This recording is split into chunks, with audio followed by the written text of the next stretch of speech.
不知不覺，黃家駒離世都已經33年了。喺3月7號，有一批歌迷專程到墓地去探佢，發現黃家駒嘅墓地被水淹咗。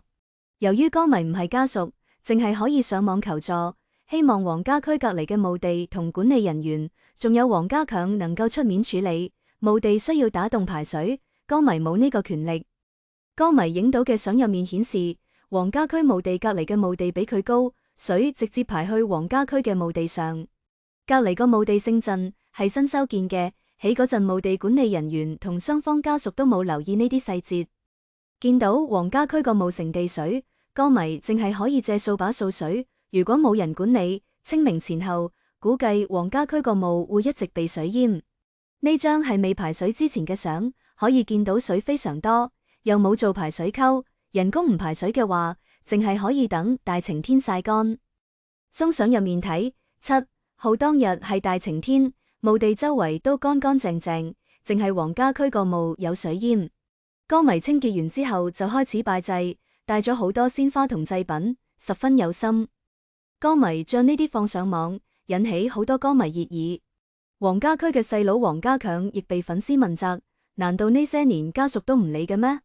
每年去拜祭嘅話，肯定會發現墓地被水淹，除非成年都去唔到一次。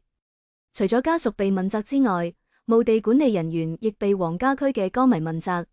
墓地應該統一先至啱，咁樣高低不平，實在太唔負責任。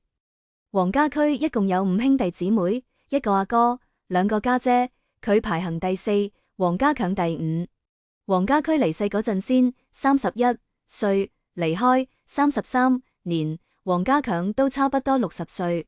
如果有能力，都係同歌迷配合下，將水淹問題處理好。黃家駒嘅墓地竟然變成水塘一樣，粉絲急到差唔多癲咗。難道係隔籬個墓起得太高，成為導致呢個情況嘅罪魁禍首？細佬黃家強做咩一直拖住唔處理呢？黃家駒已經離開我哋快33年，點知佢個墓最近就唔太平。早前香港再落過暴雨，有粉絲去將軍澳華人永遠墳場拜祭，竟然發現家駒個墓被水淹，積水有成幾厘米深，將墓前地面全部浸濕，睇落真係好心疼。呢班粉絲見到呢個情景，即刻心急如焚，趕住揾掃把同垃圾鏟，跟住就開始清理積水。佢哋彎住腰，一着一着將水舀出，經一不小心水流入墓入面，影響已經離世嘅家駒安息。清理完積水之後，呢班可愛嘅粉絲仲將周圍垃圾執得乾乾淨淨，最後換上新鮮花，擺埋飲品，成個墓地即刻清爽晒。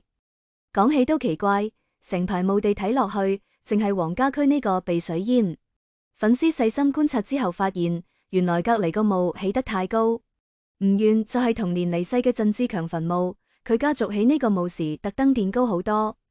今次仲弊，雨水順住坡道向低處流，全部入晒黃家駒個墓。更慘嘅係，黃家駒個墓本身就係成排最低，墓前仲有一圈細小水泥欄，好似小水池咁將水圈住，水入到去出唔到，淨係等太陽慢慢曬乾，或者靠人手清理。呢個已經唔係第一次，粉絲已經上來清理過好幾次積水。粉絲都好無奈，總唔可以次次落雨都專程跑墳場啊！有人將水淹片段放上互聯網，因此希望家屬或者墳場管理處能夠出面解決。其實要解決真係好簡單，只要喺墓地水泥欄度打2個排水洞就完全搞掂。只係粉絲唔敢亂做，始終唔係家屬，一旦被話破壞墓地就好麻煩。講起隔籬鄰居鄭志強，同黃家駒都係同年去世。有趣嘅係，鄭志強個墓前幾年仲搬走咗，最近先至搬返來。照記做咗多年鄰居，兩家屬應該自私啱，將自己個墓起得高過隔籬，導致人家長年水淹。呢啲事做出來實在唔太符合道德。黃家駒趁細佬黃家強呢些年一直定居國外，仲將哥哥個墓交俾好友劉宏博打理。劉宏博同黃家兄弟都係鐵兄弟，照記應該成日去睇下先啱。咁大積水問題一直未解決，要麼覺得無所謂，要麼就係風水角度話唔可以亂改動。上次黃家強返來係2024年，因為有人惡意破壞墓碑，所以佢專程由美國搭飛機返來處理。其實呢種鄰居之間要高過人嘅現象，鄉下好常見。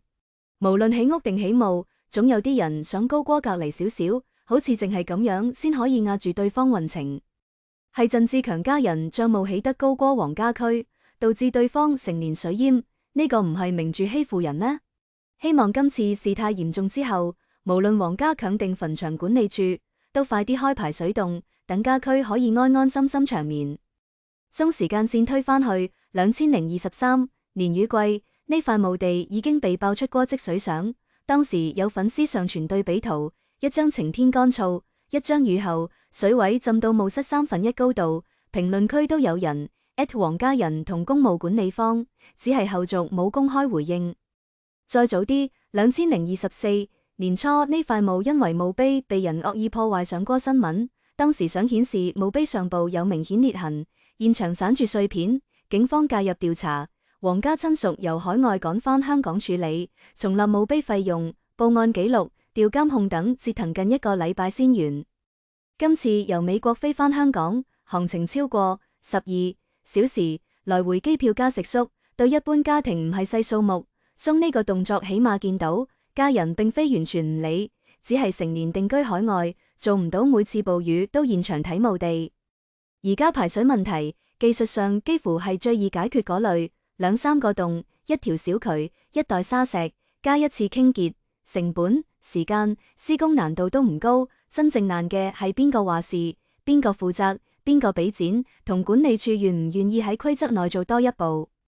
粉絲亦傾過用更正式渠道推進，例如集體寫信俾公墓管理處，附上現場相、積水高度、墓位編號，請對方以公共安全同設施維修為由，統一安排一次排水優化，而唔係令感情最深但最冇話事權嘅一班人次次拿掃把同垃圾鏟收尾。站喺管理處角度，多為一塊墓改地面，就算淨係1-2平方米，都可能牽涉施工安全、責任劃分同後續糾紛。